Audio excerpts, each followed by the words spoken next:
E como será que eram as leis e principalmente a prisão na Sereníssima República de Veneza? A gente fala bastante sobre a história aí da Sereníssima República de Veneza, todo esse aspecto, porém a gente nunca falou sobre como funcionavam as leis, né? Pelo menos alguma coisa, né, das leis, não dá para falar sobre tudo, mas e como funcionava principalmente ali esse aspecto penitenciário na Sereníssima e quem, né, fazia com que se mantivesse a lei ali na Sereníssima República de Veneza. Antes disso, curte o vídeo, se inscreve no canal, não esquece de compartilhar o conteúdo, de ativar o sininho das notificações para receber, né, ficar sempre em dia. Eu sou o Fernando Menegatti, esse aqui é o canal Linguamare, destinado para você aí que tem ascendência vêneta. Muito bem, então essa aqui é uma pauta muito interessante, na verdade foi uma sugestão de um dos inscritos aqui no canal, eu agradeço sempre as sugestões de vocês, as perguntas, porque acaba gerando vídeos aí interessantes também para vocês, para o público.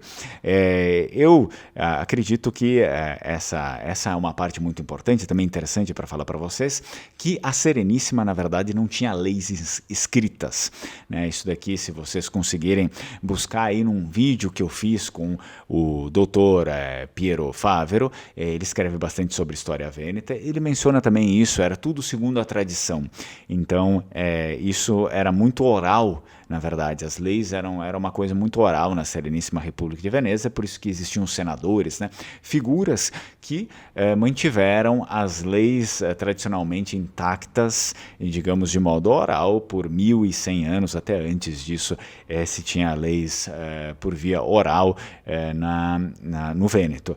E o que acontece é que essas leis realmente valiam, e valiam de verdade, muito diferente que algumas coisas, né, como acontece aqui no Brasil. Bem, o que também a gente não pode deixar de, digamos, manifestar nesse vídeo a respeito das leis e principalmente do cárcere, né, da prisão na Sereníssima, é uma figura interessantíssima e, na verdade, uma instituição, a gente poderia dizer, tá?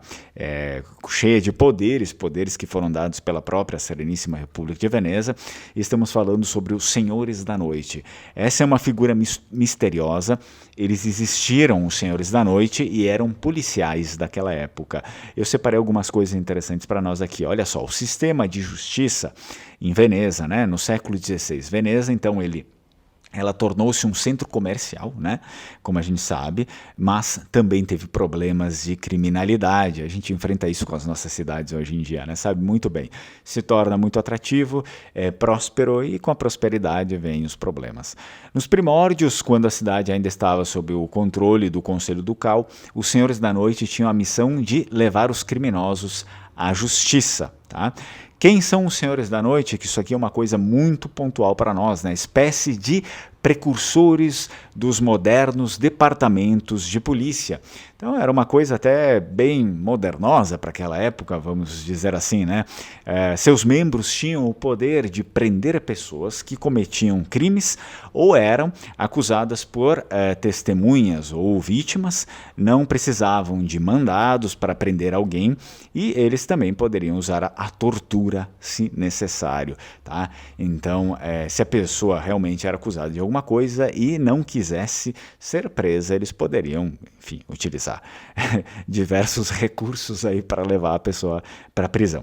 Naquela época já era providenciado, né, um advogado. Ok, vocês podem pensar, nossa, tortura, tudo isso, mas o que acontece é que naquela época eles já providenciavam um advogado, né, para o desamparado, para a defesa oficial, que deveria, além de acompanhar o seu cliente durante sua prisão preventiva e durante o julgamento, continuar sua atividade, mesmo após a condenação, para atender suas necessidades enquanto estava na prisão. Olha aqui, ó, isso aqui já é um aprendizado para o Brasil, né? O preso, ele estava na prisão, porém o advogado, ele acompanhava a prisão, ok? A prisão dessa pessoa, para fazer com que essa pessoa continuasse, enfim, exercendo sua atividade, para que essa sua atividade pagasse as despesas do Estado, né? Para manter ele preso, enfim, esse tipo de coisa, para manter ele na pena. Tá? Para que isso, de certo modo, não onerasse a população, porque a população, enfim, a pessoa comete um crime, a população tem que ser onerada agora. Bem, penalidades e sentenças na época da Sereníssima. Isso aqui também eu separei para vocês. As penas eram as mais variáveis, desde a multa, né, como hoje, a prisão domiciliar, olha só, existia já, né? A pena de morte por enforcamento ou decapitação, ou em casos muito graves, eles destinavam estrangulamento secreto, né, com o desaparecimento do corpo quando os crimes eram contra a própria República, ou seja, era uma coisa assim, quando o crime era um crime de traição, né, traição da pátria, porque crime contra a própria República sempre foi encarado como crime de traição, você era estrangulado e o seu corpo sumia e ninguém mais via, tá? De onde vem o nome Os Senhores da Noite, né? Uma coisa até meio que cinematográfica, poética, assim, né? Os Senhores da Noite. Bom, o nome Os Senhores da Noite deriva do fato de sua jurisdição se estender entre 21 e 6 da manhã. Eles atuavam mais ali durante a madrugada mesmo, né? Então polícia mesmo que faz ronda, né, na madrugada. Os Senhores da Noite eram um grupo de homens poderosos que governaram, né, Veneza durante o Renascimento. O termo foi cunhado por Niccolò Machiavelli e se referia à prática de usar a noite como uma oportunidade para cometer crimes sem ser visto ou notado por testemunhas, que é o que acontece também muito hoje em dia.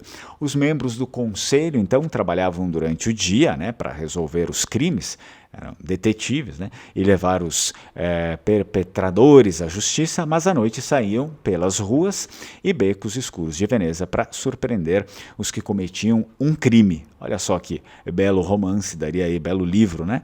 Os Senhores da Noite eram uma espécie de Sherlock Holmes, né? Eles saíam à noite para, enfim, prender as pessoas, mas de dia eles trabalhavam nos crimes, nas pistas. Portanto, eu espero que você tenha gostado desse vídeo. Não sei se você já sabia que existia, né, essa força policial naquela época, os Senhores da Noite. Se sabe, né, deixa aí o seu comentário a respeito disso. Enfim, eu acho que tem muitas coisas que a gente poderia aproveitar daquele tempo ali, né, principalmente essa questão do presidiário acabar tendo que contribuir de certa forma ali com a civilização, com a sociedade, pagando também a sua pena. Em muitos lugares isso acaba acontecendo, isso poderia ser implementado também por aqui. Vi ringrazio na mucha. Não esquece aí de curtir o vídeo, de se inscrever no canal, de compartilhar o conteúdo. Se você quiser fazer parte aí do curso de Língua Vêneta da turma, tem o link aqui na descrição do vídeo, a língua dos nossos antepassados, né? A língua dos vênetos, a língua da Sereníssima República de Veneza. Se inscreve no curso, vem conosco, né? Tem aqui o link na descrição e também eu deixo muitas vezes nos primeiros comentários do vídeo. Ciao, ciao, strucon a tutti.